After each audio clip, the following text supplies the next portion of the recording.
Olá, meus irmãos e irmãs de Ideal Espírita, vocês amigos e amigas que nos acompanham aqui na página Estação da Luz Espírita, muitíssimo obrigado mesmo pela sua companhia. A nossa página Estação da Luz Espírita não tem fins lucrativos, o objetivo é a divulgação da doutrina espírita. E é por isso que nós reunimos aqui esta sede de matérias espíritas para que possa atender às suas necessidades, estudo, lazer, pesquisa. Você encontra aqui na nossa página Estação da Luz Espírita os livros da codificação, obras suplementares, entrevistas, palestras e os programas da Web Rádio Estação da Luz de Natal e Web Rádio Cristo Consolador de São Paulo. Ou seja, um acervo que atenda às suas necessidades, sem fins lucrativos. O objetivo é a divulgação da doutrina espírita. E agora eu convido você para nos acompanhar na reprodução de mais esse trabalho imperdível. Muito obrigado mesmo pela sua companhia e vamos juntos.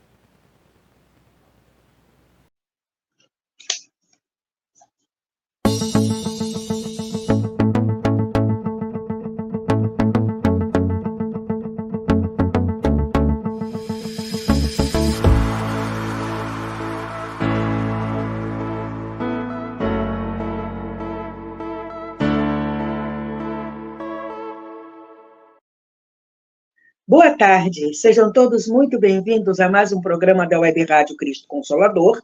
E hoje é dia, a cola está passando aqui. Histórias de Jesus por Amélia Rodrigues, apresentação Oiê. Tema de hoje, A Ovelha Perdida, primeira parte. Livro, esse aqui, é uma coletânea de mensagens de Dona Amélia Rodrigues, assim, captadas, psicografadas em diversos locais. A de hoje, eu dividi em duas partes para a gente poder pensar com calma. Viena, Áustria, em 13/3/2003. É bem interessante.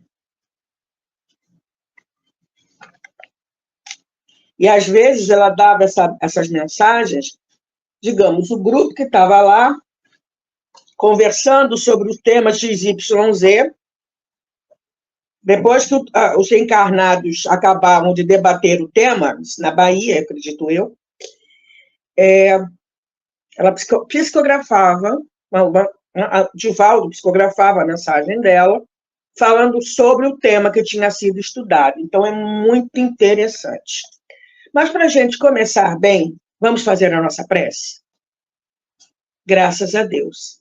Gratidão, Senhor, por muito que nós recebemos a partir da vida, Pai. Gratidão pela nossa imortalidade. E gratidão porque o seu amor nos acompanha. Você já nos amava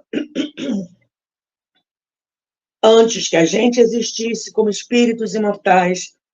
Agora, e continuará nos amando com a mesma intensidade. Gratidão. Gratidão, Senhor Jesus, por ter vindo até nós e continuar conosco.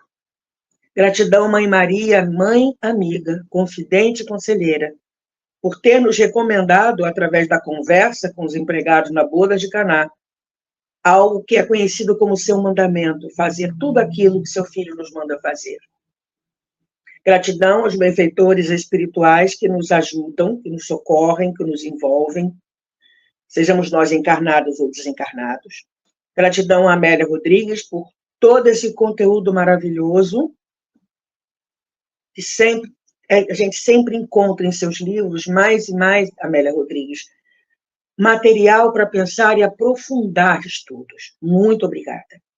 E que todos nós, encarnados e desencarnados, possamos estar em paz na tarde de hoje, graças a Deus. Pergunta número 1, como você está se sentindo hoje? Pergunta número 2, a água está por aí? Eu estou usando o modelito balde, e como a garganta já está dando ataque, peraí.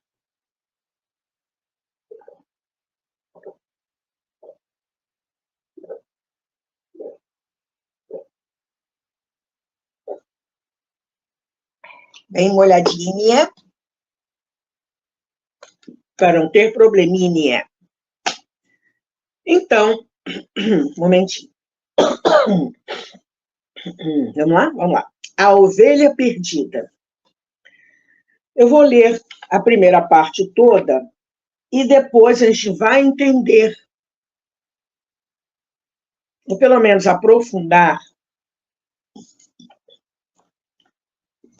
o que ela toca, assim, através de uma pesquisa que eu fiz de um livro não espírita, mas um livro de um pesquisador chamado Joaquim Jeremias, Jerusalém nos Tempos de Jesus. Dá para ver que está bem marcadinho, né? Vamos lá. E o que é que Dona Amélia Rodrigues nos fala? A ovelha perdida. A paisagem humana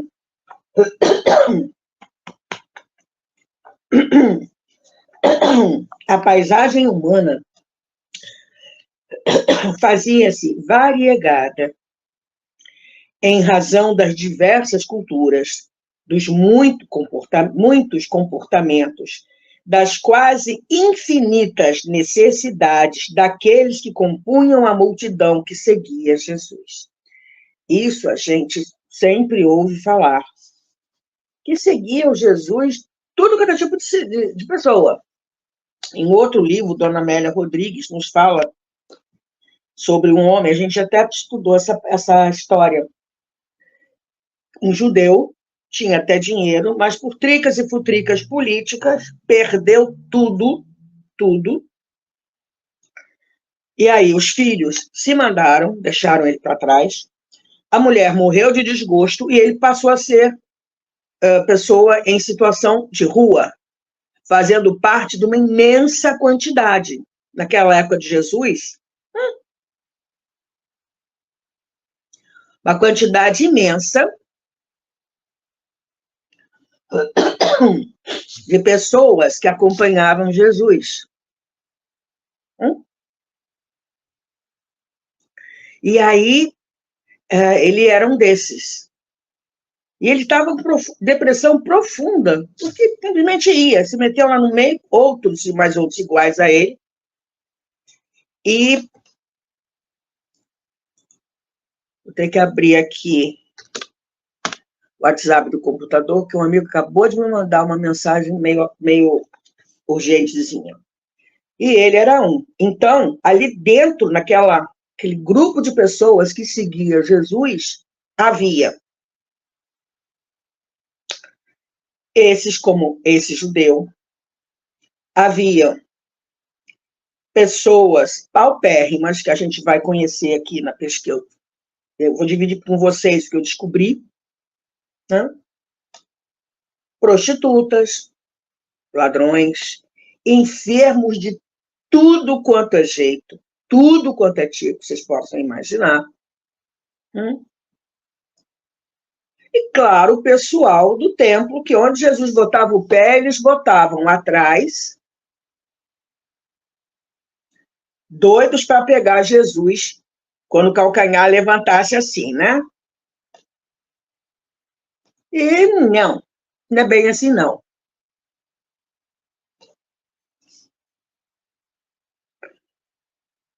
Então, ela vai falando justamente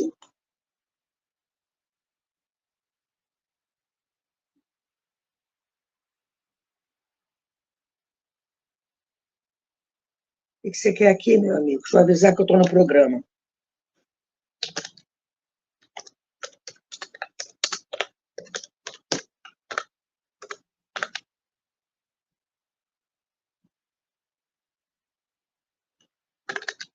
Pronto. Vamos lá. Se a internet ajudar, vai, né? Ainda tem isso. Vamos lá. Nunca dantes algo acontecera com essas características, com as ruidosas manifestações de ansiedade, de alegria, de esperança de quase todo um povo.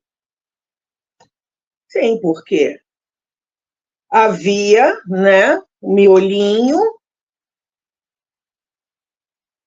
E havia o grosso do povo, se eu não me engano, na época das festas, a população de Jerusalém, por exemplo, como toda, era mais de 20 mil pessoas. Aí, quando Jesus surgiram, pelo menos 5 mil, né? 5 mil. Pois é. Então, existiam aqueles que estavam muito bem, obrigada, né? E haviam aqueles que estavam lá embaixo, em termos sociais. Continuamos aqui. Fora estrangeiros, etc. e tal. A longa, multissecular espera por um Messias havia afligido demasiadamente as massas sofredoras, deixando perplexidade e desconforto nos fariseus, nos saduceus, nos escribas, nos sacerdotes, que se encontravam distantes dos compromissos morais e espirituais que lhe diziam respeito.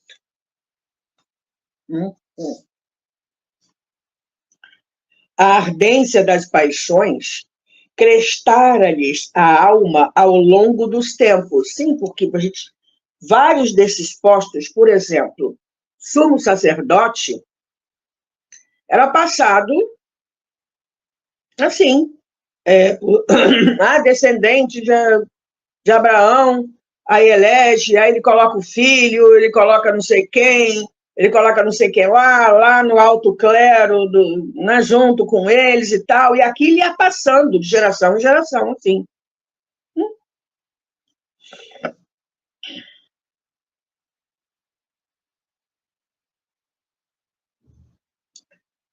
A ardência das paixões crestara-lhes a alma ao longo dos tempos, porque isso vinha, ó. E o cinismo substituíra-lhes a fé legítima, que um dia se enflorescera em alguns. Ou seja, na meiuca ainda havia gente que era decente, mas era bem poucos, muito poucos. Vamos lembrar de Nicodemos. Só que Nicodemos né, foi de noite, todos disfarçado assim, para ele falar com Jesus.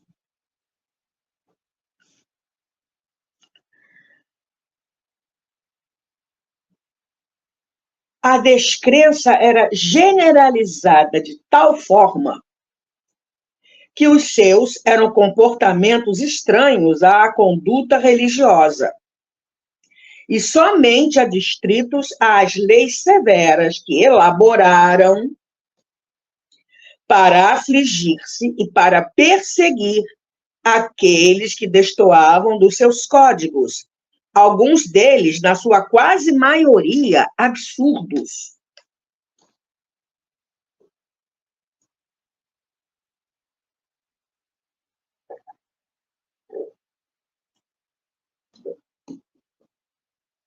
Essas normas não haviam sido feitas para dignificar ou moralizar os indivíduos, mas sim para os punir, matar-lhes os ideais e reconduzi-los à condição de animálias obedientes, incapazes de eleger o caminho por onde seguir. Gente, o povão ia para os cultos, mas que sabia que tinha que estar lá, estava sendo vigiado, no final das contas. Mas, entendi, um patavino. É isso que eu tenho que fazer? Então eu vou fazer. Ponto. Ninguém queria se meter com o pessoal do templo. Os sacerdotes não era uma mistura de juízes, com policiais, com, como é que se fala? Agente de saúde pública. Eles iam nas casas ver o que estava acontecendo lá dentro. Imagina, e você lá, né, no seu cantinho.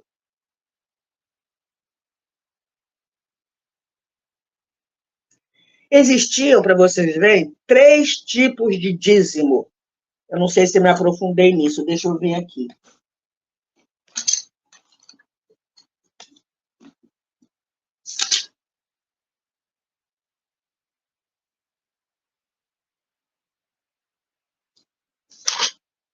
Sim, então daqui a pouco a gente vai ver isso. 3 tipos de dízimo, não era um só, não. Vamos ver. Então, voltando a Ana Amélia Rodrigues falando sobre essas leis.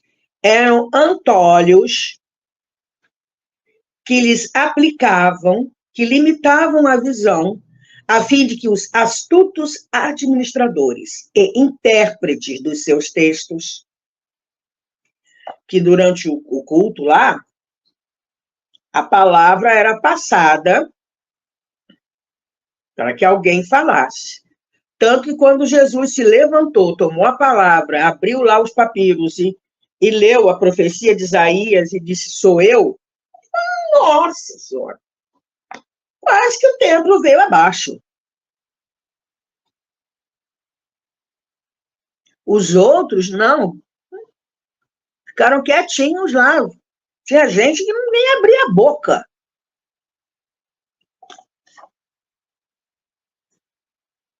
Então, os astutos administradores e intérpretes dos seus textos, conforme o eram, pudessem destacar-se na comunidade, explorando o desconhecimento por parte das suas vítimas, desfrutando de privilégios que aos outros negavam.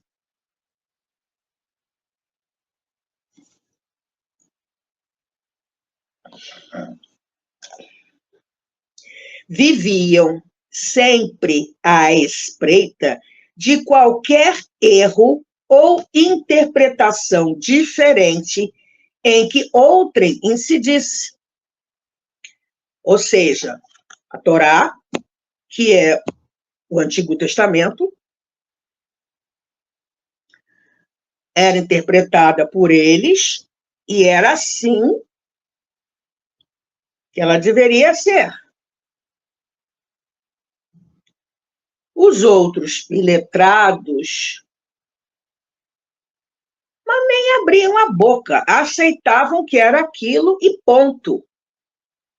Porque sabiam do poder na mão de sumos sacerdotes e escribas e fariseus, etc. e tal. Então, ninguém se metia besta de interpretar de forma diferente. Aí chegou Jesus e falou assim, sou eu. E pronto. Eles estavam há muitos séculos esperando um Messias. Aí chega Jesus. Aí os comentários eram, mas quem é esse?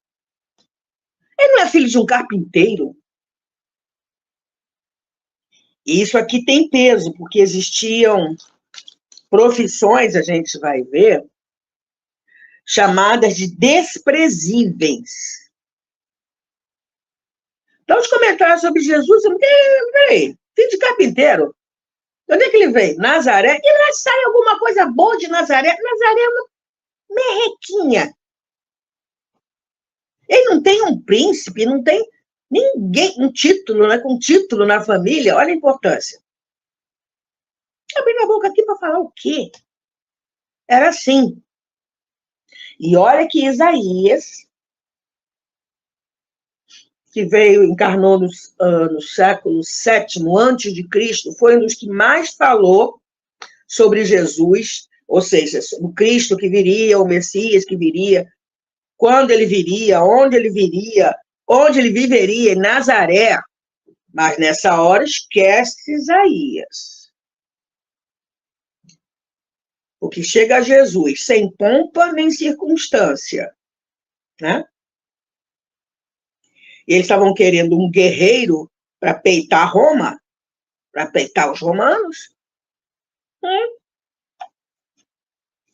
Vamos continuando aqui.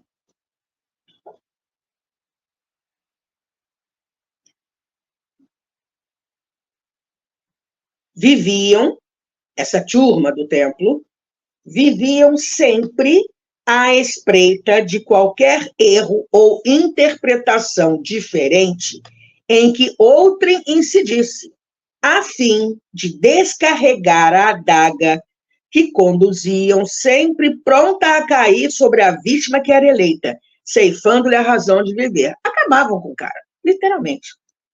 Então, ninguém se metia a besta dentro do templo para falar nada. É aquilo, é aquilo. É o que temos para hoje. Está tudo bem, vamos embora. A astúcia que possuíam esses fiscais, daqueles que se destacavam na comunidade, era perversa e calculada. Aí a gente volta na história que Dona Amélia Rodrigues já falou, sobre um judeu que era muito bem na sociedade, eles tanto fizeram que tiraram tudo dele. Acabaram com a vida do cara. Porque queriam o dinheiro dele, queriam os terrenos dele, queriam tudo que ele tinha. Simplesmente tiraram. A astúcia que esses fiscais, daqueles que se destacavam na comunidade, era perversa e calculada. Filha primogênita da inveja e da insegurança de que se revestiam. É que eu não lembro direito. Está aqui na minha estante esse livro de Dona Amélia que fala sobre isso. Deixa eu ver, me deem 2 minutinhos. Vocês estão em casa, aproveita, pega um cafezinho, bebe uma água, que eu vou aqui procurar um livro e já venho.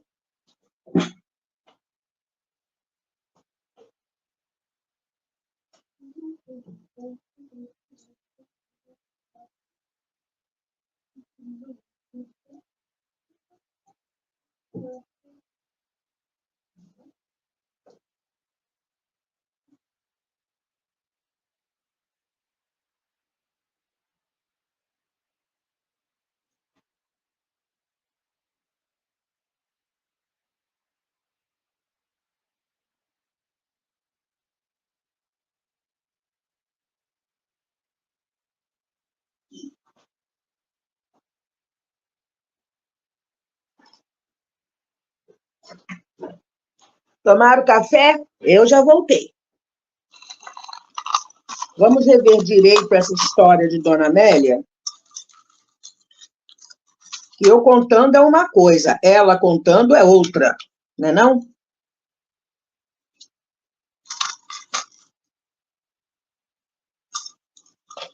Está em Quando Voltar a Primavera, Aflitos e Consolados. Matias, um exemplo de como o que a Dona Amélia falou aqui, sobre a astúcia que possuem esses fiscais daqueles destacados, perversos, calculados. Espia só. Matias ben Mordecai resmungava padecimentos mal contidos. A face crestada carregava as marcas iniludíveis da miséria moral, decorrência inevitável daquela outra miséria, a econômica.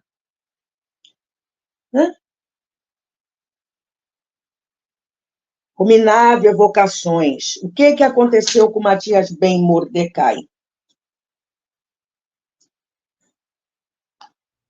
Os dias, ele estava junto com a multidão que estava indo atrás de Jesus e estava pensando na própria vida, né? Então começou a se lembrar os dias felizes em Acra, na herdade dos ascendentes, a propriedade que tinha passado, né, geração em geração, a família enriquecida pelos bens aquinhoados, a bajulação e o destaque fruídos, aí já chamou a atenção da galera, né? Depois afluíram-lhe à mente as surpresas, intrigas e dificuldades, expropriação hedionda e a ruína. O sinédrio foi erguido contra ele em simulacro de justiça e, através de móveis e leis deploráveis, viu-se arrastado com a família à necessidade. Amigos e parentes cerraram-lhe as portas. As conjunturas políticas amargas conduziram-no ao caos. A esposa, de vergonha e de dor, sucumbiu à morte. Os filhos, crescidos e educados, abandonaram-no sem qualquer explicação. Ficaram com ele a dor, a ofensa, o descrédito e a mágoa, a aflição. Tudo repentinamente. Reuniram-se aos magotes dos párias. Aqueles eram os dias dos párias que abundavam. Homens probos, homens honestos, que foram reduzidos à desdita, vitimados pelas ambições alheias. Ralé adensada por outra escória moral, os revoltados.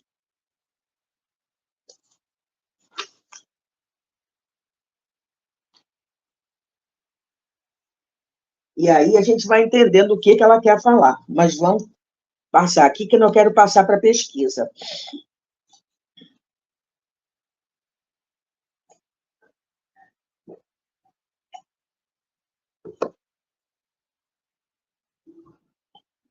Eram perseguidores inclementes, porque perseguidos em si mesmos pela insatisfação, pelo desprezo que se permitiam, pela inferioridade de que se sentiam objeto.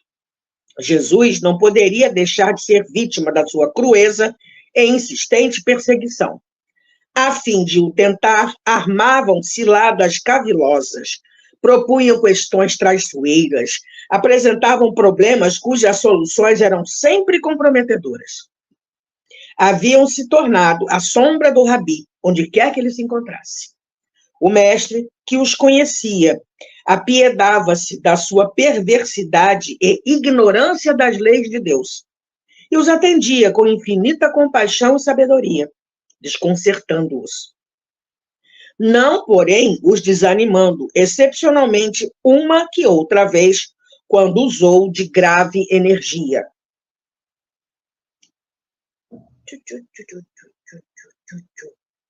Vamos parar por aqui a história de Dona Amélia, daqui a pouco eu volto, e vamos para a pesquisa.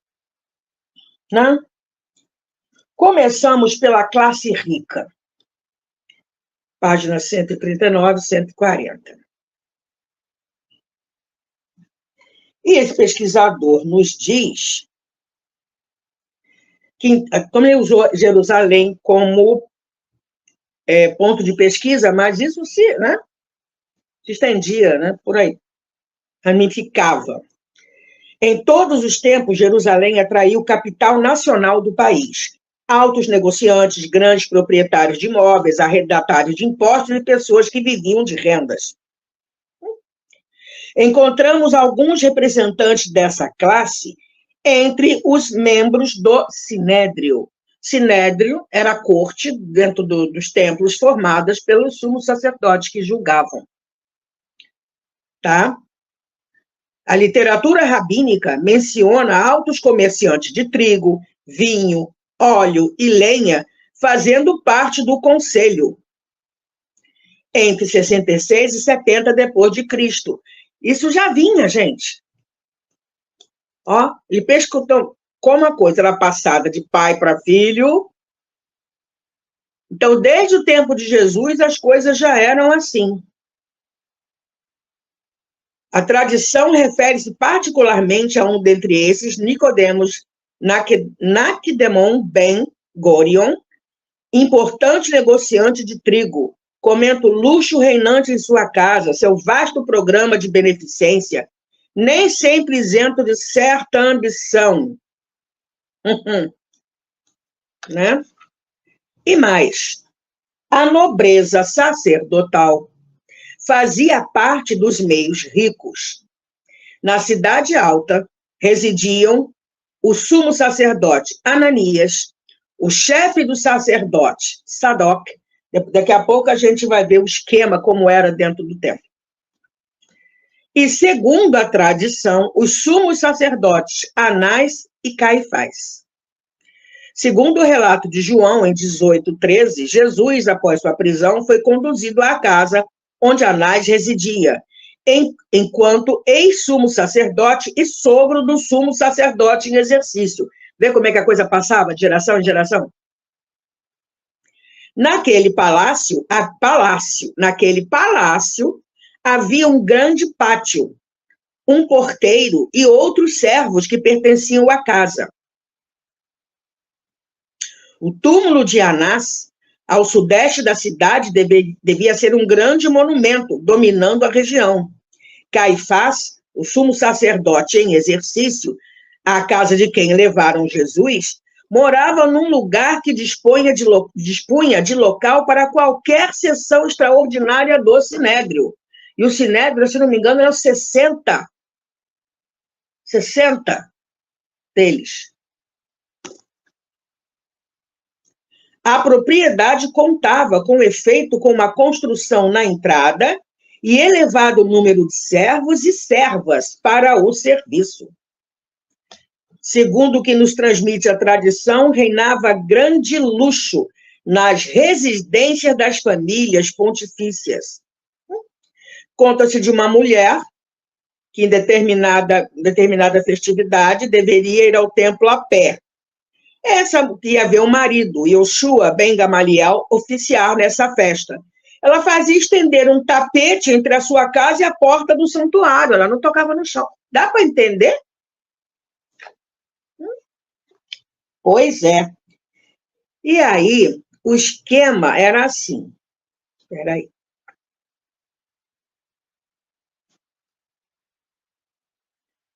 Página 107.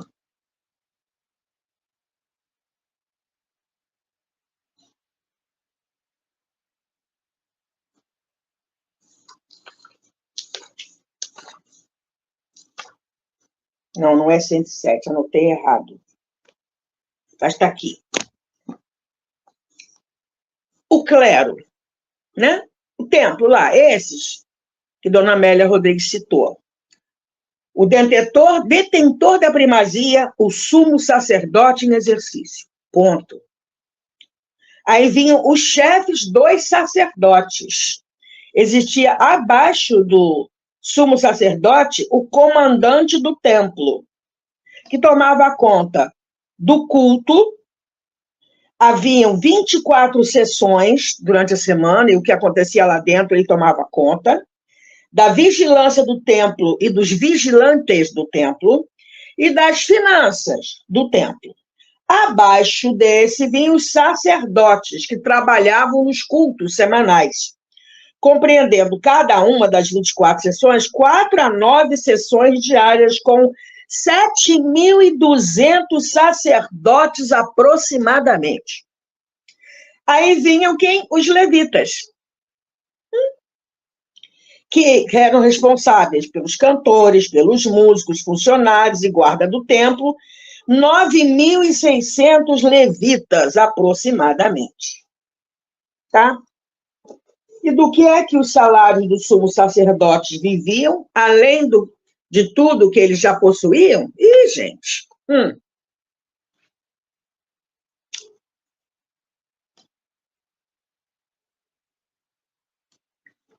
Deixa eu achar aqui. Classe média, não. Que tinha classe média, a gente já vai ver.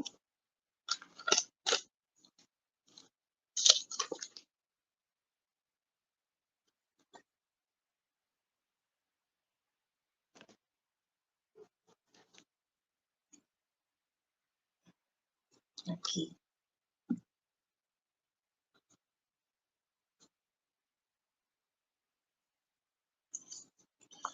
A própria função de sumo sacerdote exigia din-din, tá?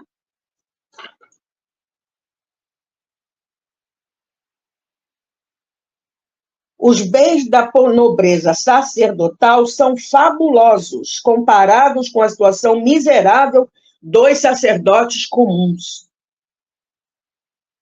Convém também lembrar que essa nobreza parece interessar-se sobremaneira pelo tesouro do templo, colocando seus descendentes nos postos de tesoureiro do santuário. Então, ó, tá? Forte nepotismo nas nomeações para os postos mais lucrativos e mais influentes dos funcionários do templo, como os tesoureiros e de comandantes do templo, que vinha logo abaixo do sumo sacerdote.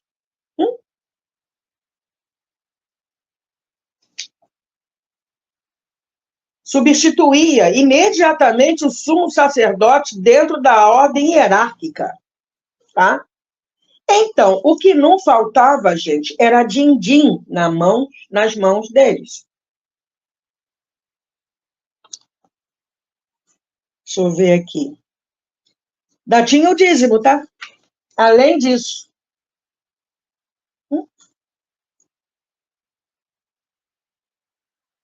As altas taxas do Estado, pesadas e inúmeras contribuições para o culto e os sacerdotes.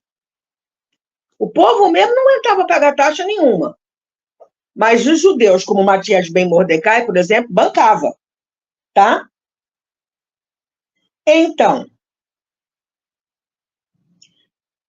a quantidade de vítimas, os animais sacrificados, os sacerdotes, oficiando de tempos em tempos em Jerusalém, recebiam.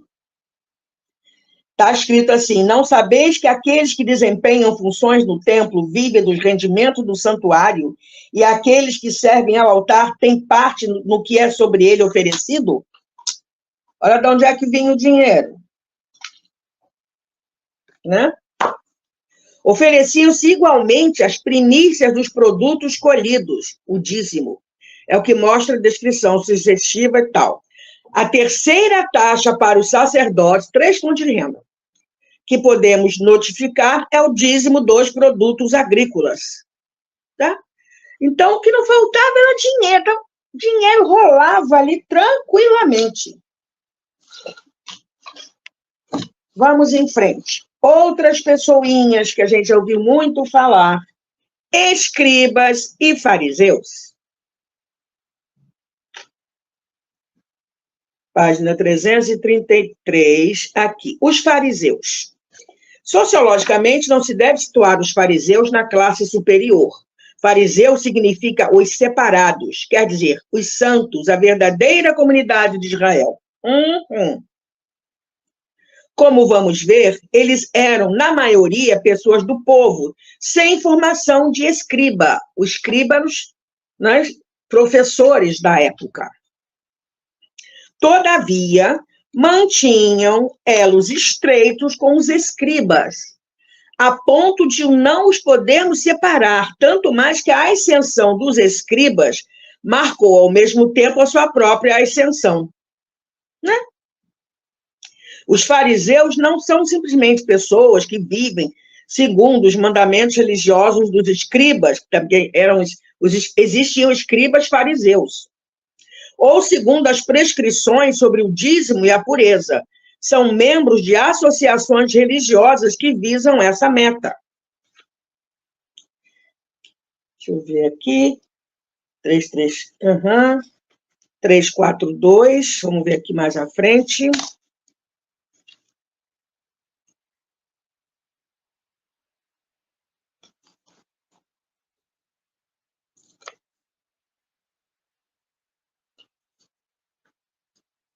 Está aqui.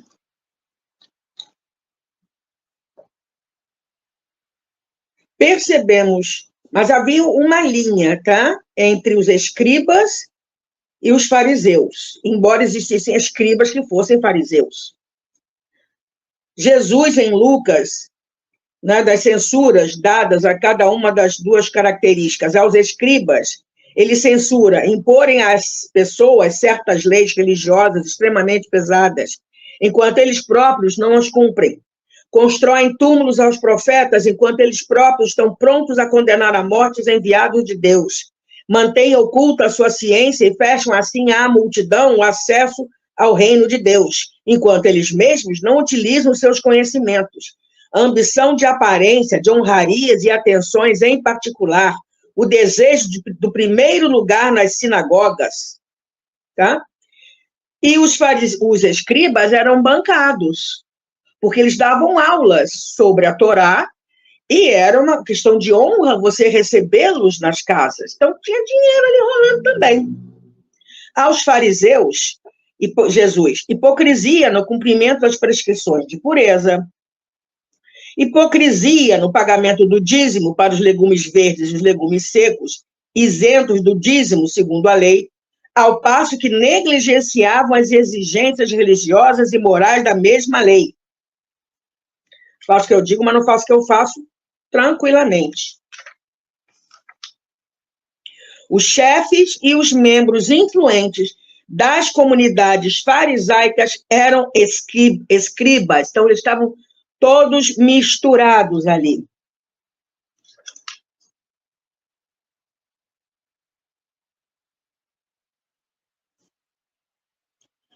Os sacerdotes tomaram grande parte no movimento farisaico. É explicável pelo fato de esse movimento ter seu núcleo no templo.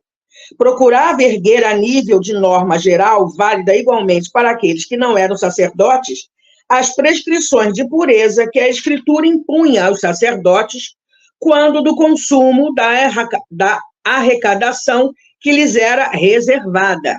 E sem contar que os sumos sacerdotes também metiam a mão no dinheiro dos sacerdotes que estavam abaixo deles. Vai vendo, né? E os fariseus, eles criaram uma Torá oral, que tinha tanto peso quanto a outra. E os pobres? Os pobres. Então, haviam os que trabalhavam, os que viviam em parte ou totalmente da ajuda alheia. Altas taxas do Estado, os impostos que os romanos colocavam, porque desse imposto, eles bancavam o próprio luxo de parentes, etc. e tal. Pesadas e inúmeras contribuições para o culto e os sacerdotes. Né? E aí temos as profissões desprezíveis. O cara trabalhava, mas mesmo assim, página 404, está aqui. Tinha uma lista.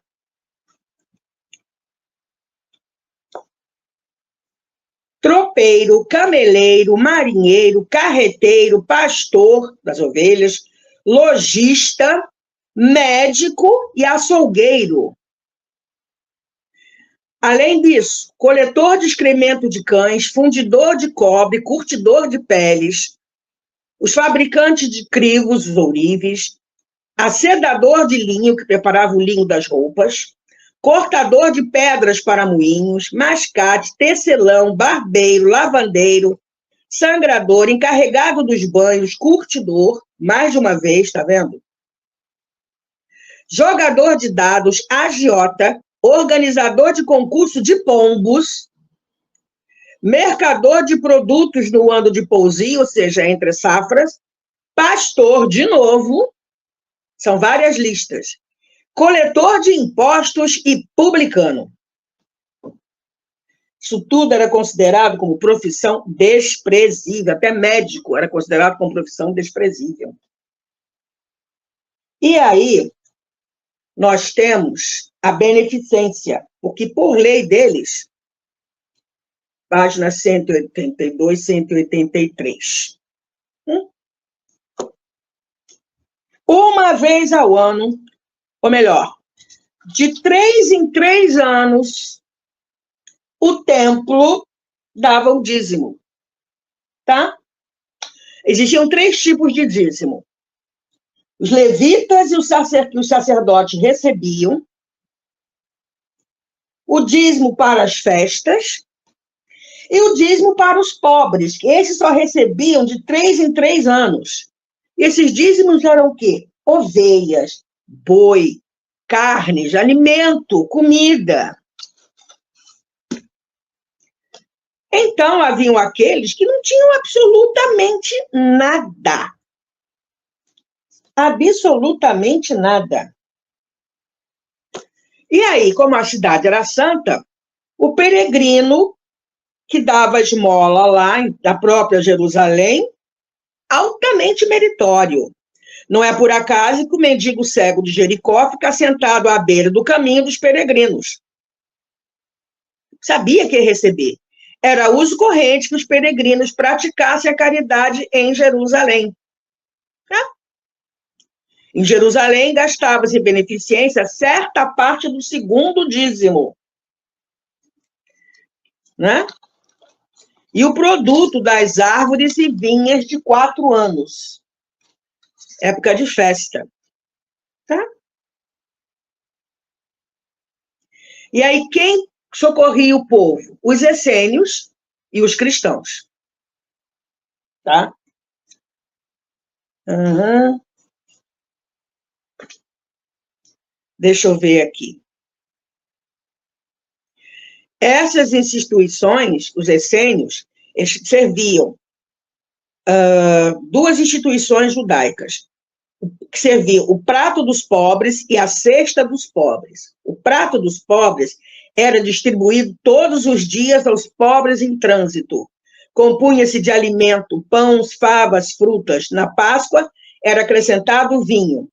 A cesta dos pobres era distribuída todas as semanas aos pobres da cidade. Compunha-se de alimentos e roupas.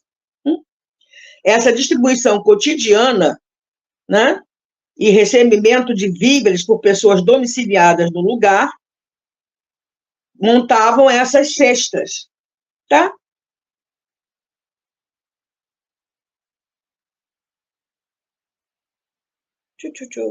A manutenção dos pobres pelos cristãos em natura e garantia a subsistência por 24 horas, 2 refeições. Por aí vai, não vou poder entrar mais em detalhes, porque o tempo já acabou praticamente. Então,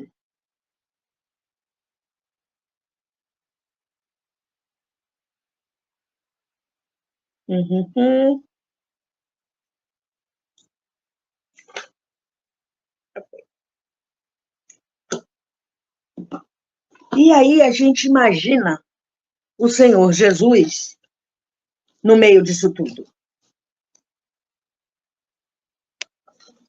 Esses pobres que viviam, né, as profissões desprezíveis, mas que bancavam lá o dízimo lá também. As pesadas taxas de impostos aos romanos. Gente, sabe quanto era um denário? Pega a cotação do dólar, eu peguei ontem, quando eu estava pesquisando isso aqui. Estava R$ 5,30. Divide, ou melhor, multiplica, faz uma conta por 0,16. Multiplica. Dá 0,86 centavos. Era um denário. Que muitas vezes era aquilo que as pessoas detinham. A viúva que botou lá a moeda no templo, pega uma moeda dessa, corta em 4 partes o valor. Era o que ela tinha para sobreviver. Né? E os deveres? 613, mais ou menos, 613 deveres. 248 mandamentos positivos, faz isso, faz isso, faz isso, faz isso. E 365, são 365 dias do ano, negativos, o que ele não deve fazer. Incluindo-se aí os 10 mandamentos, que fazem parte da Torá. E aí a gente imagina Jesus no meio dessa pessoa, desse monte de gente fazendo isso tudo, né? As pessoas com fome, as pessoas doentes, que quase ninguém socorria. O espírito puro veio para essa meiuca, né? E aí, para encerrar o nosso raciocínio sobre a primeira parte, Emmanuel, no livro Pão Nosso, na mensagem 62, Jesus para o Homem. E achado em forma como homem, humilhou-se a si mesmo, sendo obediente até à morte, e morte de cruz. Paulo, aos Filipenses 2:8.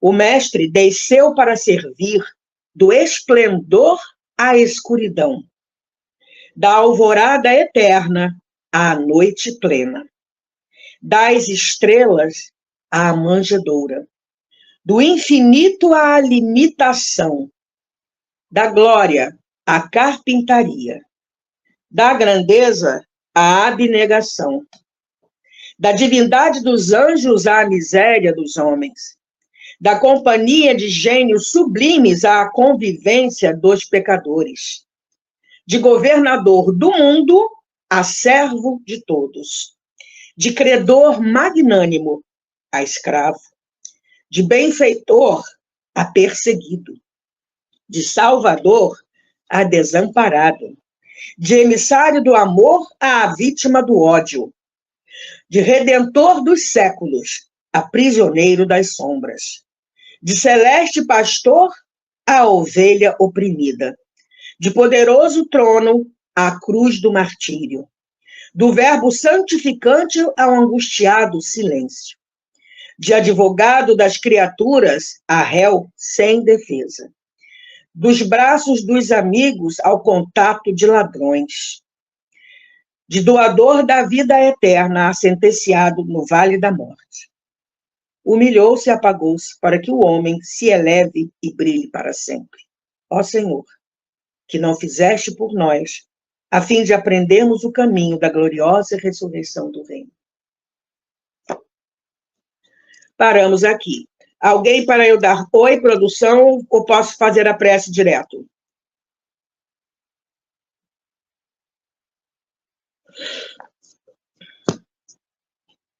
Vamos fazer a nossa prece. Senhor Jesus, gratidão profunda por tudo o que você fez e o que continua fazendo por nós, para que a gente se eleve, para que a gente evolua, para que a gente seja feliz, para que a gente tenha paz, tenha saúde espiritual. Gratidão, Senhor. É a única palavra que nós temos, mas que expressa imperfeitamente o que nós devemos expressar em relação ao seu amor. Muito, muito, muito obrigada. E gratidão a Amélia Rodrigues por nos trazer tantas e tantos informes sobre o Senhor Jesus, nos ajudando a compreendê-lo melhor e entendendo a recomendação de Maria nas bodas de Caná, fazer tudo aquilo que ele nos manda fazer. Estamos a caminho, com a ajuda dos benfeitores espirituais. Gratidão também a eles, sejamos nós encarnados ou desencarnados, que possamos permanecer em paz. Graças a Deus. Acabou meu tempo. Até domingo que vem, a segunda parte dessa história. Gratidão por ter estado aqui comigo. Fique bem. Tchau.